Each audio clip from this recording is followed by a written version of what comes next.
дар таърихи башарият дар ҳар давру замон шахсҳое рӯи кор меоянд ки бо эҷодиёти худ номи худро дар таърих сабт менамоянд. дар қарни 10 бошад абулқосими фирдавсӣ яке аз шахсиятҳое ба ҳисоб меравад ки бо китоби шоҳномаи худ гирди забонҳои қавмҳои гуногуни ҷаҳон гардидааст. имрӯз вобаста ба ин мавзӯъ суҳбате хоҳем дошт бо нависандаи халқи ҷумҳурии тоҷикистон, дорандаи ҷоизаи давлатӣ ба номи абу абдуллоҳи рӯдакӣ бароти абдураҳмон. хушомадед устод ба барнома. нахуст мехостам ки аз зиндагонии шоир ба бинандаи мо маълумот медодед. абулқосим фирдавсӣ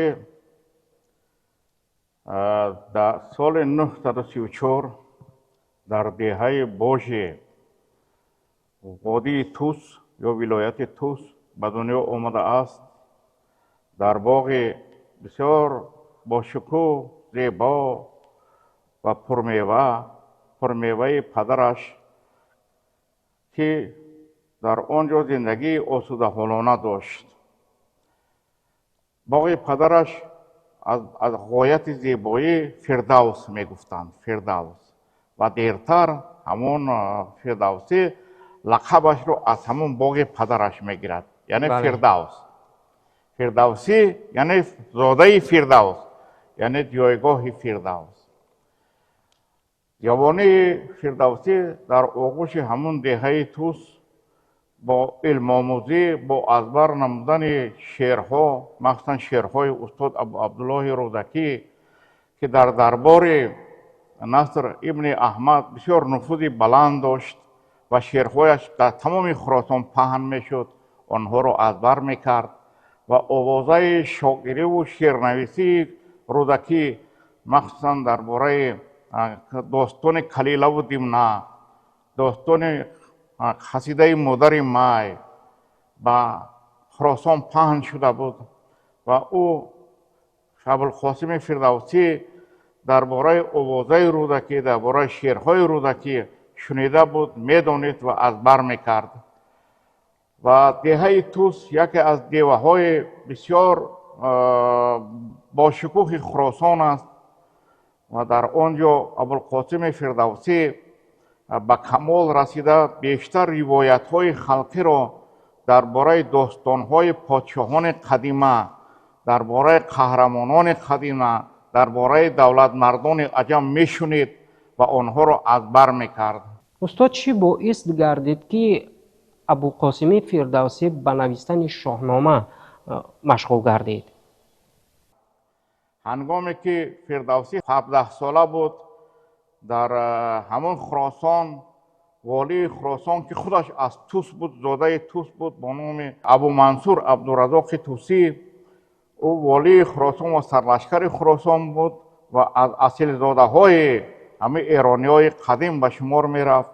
ӯ дастур дод ки ҳамон қиссаҳову ривоятҳову сарнавишти подшоҳони аҷамро гирд оваранд ва донандагони қиссаҳои подшоҳони аҷамро аз Ҳирот бо номи Сиёҳи Хӯросонӣ, аз Марв, аз Нишопур бо номи Баҳман, аз худи Тус бо номи Баҳроми писари Яздон ва умуман 4 нафарро аз Систон гирд оварданд ки ҳамин достони шоҳаншоҳони қадимаи аҷамро гирд оваранд, бознависӣ кунанд, аз забони паҳлавӣ баргардонанд, аз Худои Номак. Худои Номак ин сарнавишти подшоҳони аҷам аст. бо забони паҳлавӣ буд, онро ба забони дарӣ баргардонанд. ва дар ҳамин давра фирдавсӣ ин ривоятҳоро мешунид ва шавқи навиштани шоҳнома дар ниҳодаш бедор мегашт. ӯ ба ҳамон бардини писари Яздон ки дар Тус буд шояд шиносоӣ дошт, чунки ӯ яке аз гирдоварондаҳои ҳамин нусхаҳои шоҳнома буд, шоҳномаи Абу Мансурӣ. инҳо шоҳномаро гирд оварда 4 нусха навиштанд ва як нусхаашро ба худи ҳамун Абу Мансури Абдуразоқ доданд, 2 нусхаашро ба Бухоро фиристоданд. ба Мансур ибни Нуҳ آن وقت پادشاه سامانیان در بخارا بود. در این دوره که فردوسی در توس زندگی میکرد، قلمرو خراسان، توس، نشاپور، ری، نیسا، همه شهرها تا گرگان و تا تبریستان زیر فرمان دولت متمرکز و دولت توانای سامانیان بودند. و در همین دوره فردوسی به کمال رسیده نخستین شعرهایش را می نویسد درباره داستانهای قدیمه، روایت‌های قدیمه درباره اشکندیو، درباره بیژن و منیژه، درباره جنگ‌های رستم. قصه ها درباره رستم به نهایت زیاد بود و از این لحاظ او همون ملکه شعرنویسی‌اش را پایدار می‌گرداند، پیش می‌رود و ناگاه خبر می‌رسد که دقیقی که در بخارا به نوشتن گشتاسنامه مشغول بود، از جانب غلام ترک خودش کشته شد و گشتاسنامه ناتمام ماند. و فردوسی در همین دوره تقریبا 30 ساله بود، 32 ساله بود که به بخارا می آید تا که همون نسخه های شاهنامه ابو منصوری که 2 نسخه به بخارا آمده بود همون رو پیدا کنند. نسخه عبدالرزاق ابو منصور کشته شد در اون دوره سال 61 و شاهنامه هم ناپدید گشت از دستش. همگی یک نسخه شاهنامه دیگر بود که نمیدانستند در دست کیست. برای همین از روی نگارش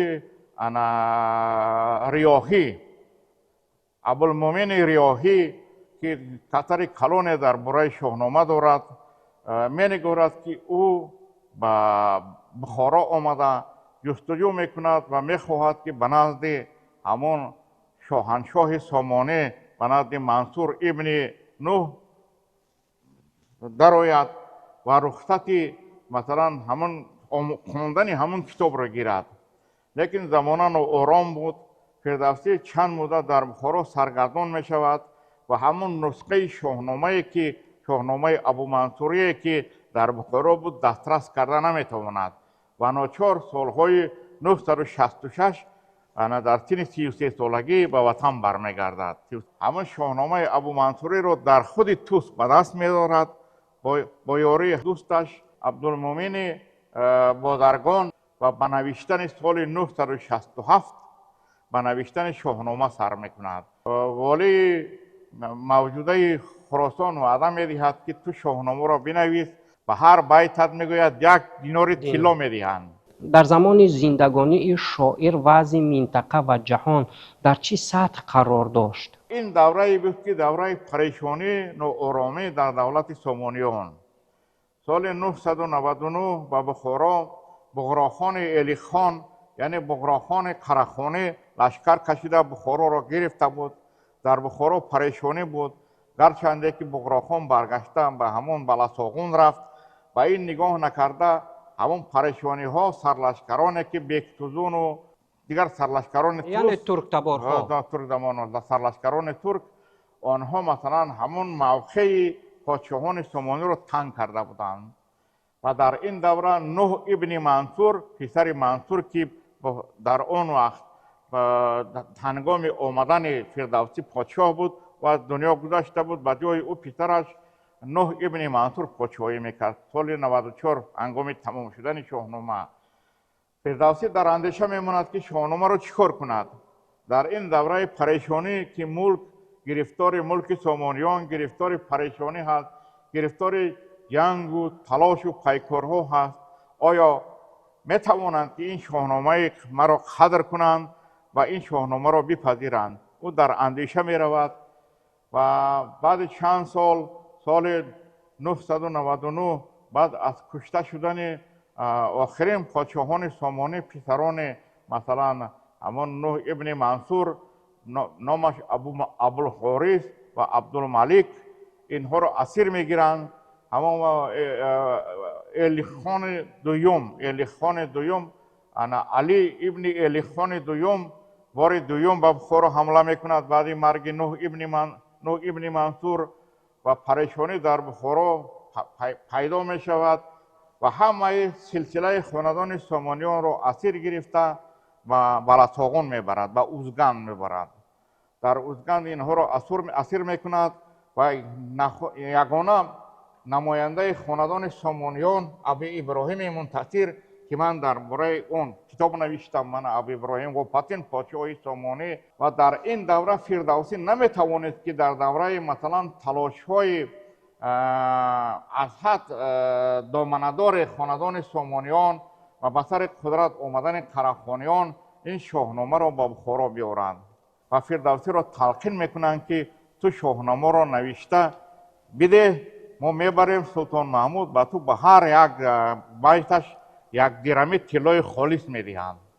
ва ин фирдавсӣ ки 25 сол заҳмат кашида буд, боз 10 соли дигар дар болои шоҳнома мешинад ва онро бознависӣ мекунад ва дар 7 ҷилд гирд меорад, дар 7 ҷилди чармин гирд меорад китобҳои ҳамон шоҳномаро ва инро бо ҳидояти ҳамон нафарон ба ғазнин мебарад. маймандӣ дар назди ҳамон султон маҳмуд буд ва гуфт ки ин як харматӣ ва як габракест мегуфт. дар ситоиши габракон китоб навиштааст.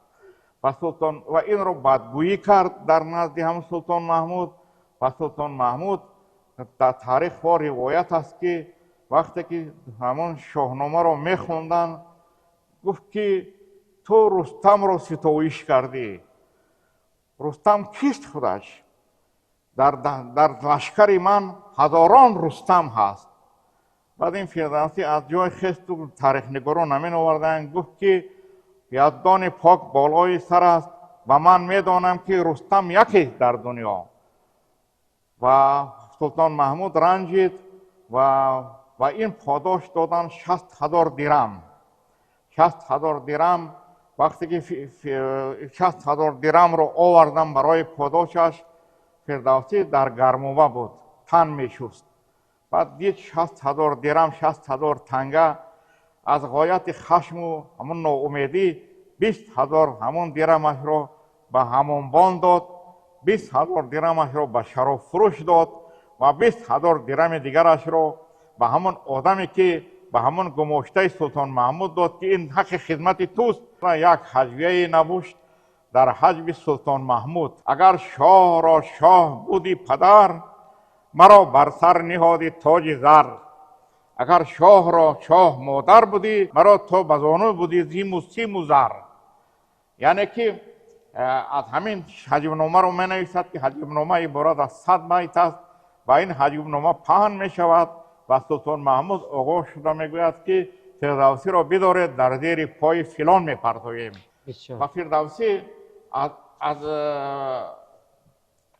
аз ғазнин гурехта ба ҳирот меравад. дар ҳирот пинҳон мешавад як муддат. вақте ки иро ҷустуҷӯ карда ба тус мераванд ва иро пайдо намекунанд, лашкарони фиристодаи султон маҳмуд бармегарданд ва баъди чандин солҳо фирдавсӣ ба тус меояд ва дар синни 87 солагӣ дар тус бандагӣ мекунад. шоҳнома аслан 3 пора ҳаст. пораҳои асотирӣ ки дар бораи ҳамон хонадони пешдодиён, хонадони кайёниён гуштост ва ниҳоят ба хонадони ашкониён мегузарад. ва аз хонадони ашкониён таърих сар мешавад, дар аҳди сосониён ба таърих мегузарад.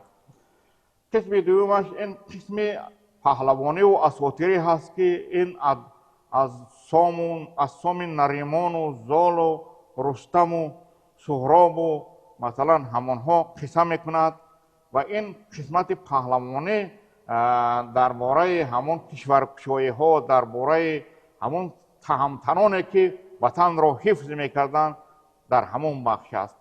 қисми сеюм ин қисмати таърихӣ аст ки бештар дар давраи давлатдории сосониён, масалан давлатдории хусрави парвез, давлатдории шопур, давлатдории хусрави анушервон, давлатдории қубот, давлатдории фирӯз, ҳамаи ҳамин давлатдориҳоро муфассал овардааст. ин қисмати таърихи шоҳнома аст.